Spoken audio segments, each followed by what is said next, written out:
नारायणं नमस्कृत्यं नरश्चैव नरोत्तमं देवी सरस्वती व्यासं तत्त्वजयमुदीरयेत्। मुखं करोति वाचालं पङ्गुलङ्घयते गिरिं यत्कृपा तमहं वन्दे परमानंद माधवम। महारथी कर्णंक उदारतार कहानी। आज्ञा उदारता कहले आपण माने कोन बुझुछंती? जाहांक हृदय सरल निर्मल शांत ताकू आमे उदारता बोली कहि थाउ। महाभारत रे सूर्यंकर पुत्र महारथी कर्ण सरल निरीह शांत मध्य थिले। से एकाधार रे संस्कारक थिले, समाजसेवी थिले, त्यागी थिले, वैरागी थिले, महादानी मध्य से थिले।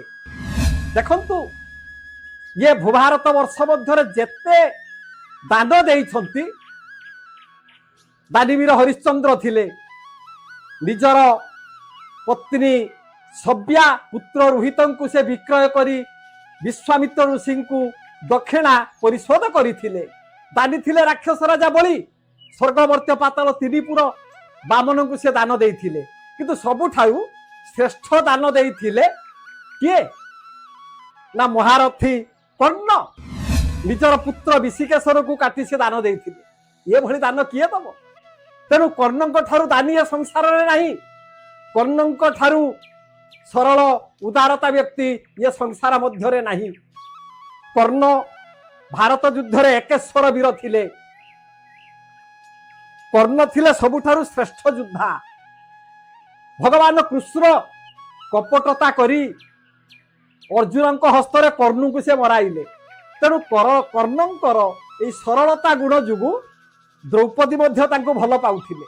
तेबे सूर्यंकर पुत्र महारथी राधेय ताकर केउ उदारतापण थिला? भगवान श्रीकृष्ण काहींकी तांको बारंबार प्रशंसा करुथिले? ये संपर्क रे आज आमे ही भिडियोटी श्रवण करिबा।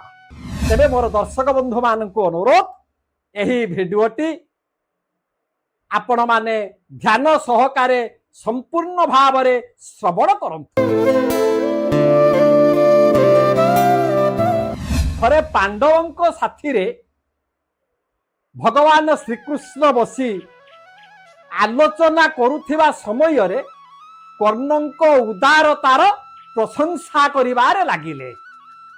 कर्ण को सब बेले प्रशंसा करिबारे लागिछंती भगवान कृष्ण। कर्णंकर प्रशंसा सुनी अर्जुन को आगे भल लागिला नाही। अर्जुन कहिले हे केशव, आम बड़ भाई युधिष्ठिरंक ठारू ये दुनिया रे केही उदारता नाहंती। तेणु आपण युधिष्ठिर भाई सामना रे ताक सम्मुख रे कर्णंकर प्रशंसा काहे कि आपण एते करूछंती? यार कारण कोन? अर्जुनंक कथा रे भाव विनोदिया चकाडोलिया भगवान श्रीकृष्ण टिके नीरव रहिले एवं किछि समय परे कहिले, हे अर्जुन, मु काहे कि कर्णंकर प्रशंसा करूछि ये कथा परे मु तुमको कहिबी। किछि दिन आज्ञा बीती गला। किछि दिन परे श्रीकृष्ण अर्जुन को सांगरे धरी छद्मवेशी ब्राह्मण रूप रे युधिष्ठिरंक महल सिंहद्वार निकट रे उपस्थित हेले। के पहुंचिले ना कृष्ण आउ अर्जुन दुई जन ब्राह्मण रूप को धारण करिसंती। युधिष्ठिरंक राजमहल निकट रे से पहुंचिले। छद्मवेशी श्रीकृष्ण कहिले, आमर मोहने खिला चंदन काठ दरकार, पण मगाई आमको दिहंतु। सेदिन प्रबल वर्षा हेउथाए। एते वर्षा हेउथाए जे सुखिला काठ मिलिबा कष्टकर। जहाँ सब काठ थिला ये वर्षा रे सब उदा होई जाइछि।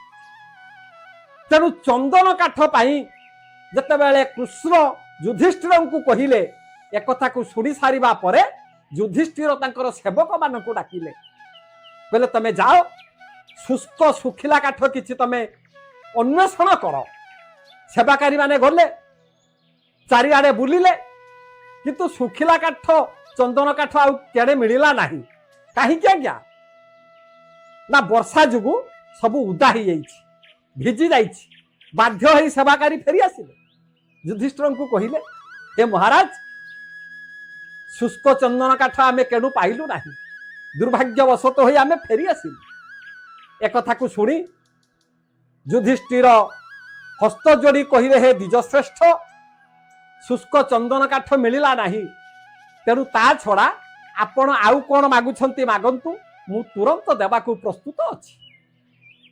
छद्मवेशी भगवान श्रीकृष्ण कहिले चंदन काठ तो न मिलिला नाही आउ अन्य द्रव्य रे हमर आउ कोनोसी आवश्यकता नाही। यहा कही भगवान कृष्ण अर्जुन को सांगरे धरी कर्णंकर राजमहल रे उपस्थित हेले। कर्णंक द्वार देश रे तबले पहुंची जाइछंती छद्मवेश रे कृष्ण आउ अर्जुन दुई जन ये दुई जन ब्राह्मण को देखी कर्ण आनंदित हेले एवं तांको स्वागत कले आसन रे बसाई ब्राह्मणंकर सेवा कले। सूर्यंकर पुत्र महारथी कर्ण एवं केउ कारण निमंते आपण आसिले कहंतु ये प्रश्न कर्ण मध्य पचारि। तेणु छद्मवेशी श्रीकृष्ण कहिले आमर सुखिला चंदन काठ किछि आवश्यक हेबारु आमे आसीछु आमको मंगाई किछि सुखिला चंदन काठ दियंतु। कृष्णंकर मुखरु ए कथा न सरिबा पूर्वरु महाधनुर्धारी श्रेष्ठ कर्ण धनुषर आज्ञा हस्तरे धरिले। तांको सिंह द्वार रे शोभामय मूल्यवान चंदन काठर कवाट लागिथिला से काठ को तीर रे खंड खंड करिदेले सर मारी खंड विखंड करिदेले एवं चौकाठरे निर्माण करा जाइथिबा मूल्यवान चंदन काठर पलंक को मध्य भांगी चूरमार करिदेले। तांको गृह रे अर्थात राजमहल रे जेते चंदन काठर सामग्री थिला सब गुड़ा को आनी गुटिए जगार गदा करदेले। एते गुड़ाए चंदन काठ मूल्यवान काठ चंदन को देखी कृष्ण कहले अरे आमर अल्प दि चारि खंड काठ दरकार थिला ये कर्ण एते काठ गदा करदेले। तेणु भगवान कृष्ण कहले हे सूर्यंक पुत्र कर्ण तमे मूल्यवान कबाट पलंक झरका आउ अन्यान्य सामग्री गुड़ाक भांगी चूरमार करी नष्ट करदेल कहीं आमर तो अल्प चंदन काठ आवश्यक थिला तबे एते भांगी की नष्ट करदेल कहीं एक कथा को सुनी महारथी कर्ण कहले हे द्विजश्रेष्ठ चंदन काठ मु भांगी आपण पाखरे गदा करदेली मु देखली जे आज वर्षा हेउछि ये वर्षा रे कोनोसी सुखिला काठ मिलिबो नाही तापरे आपण मानकु अपेक्षा करिवा को पड़िबो एइथि कारण जुगु मु ए मूल्यवान कबाट गुड़ाक भांगी की सब चूरमार करदेली काली की तैयारी करा जीवो सेथिर किछि दुख करिवार कारण नाही।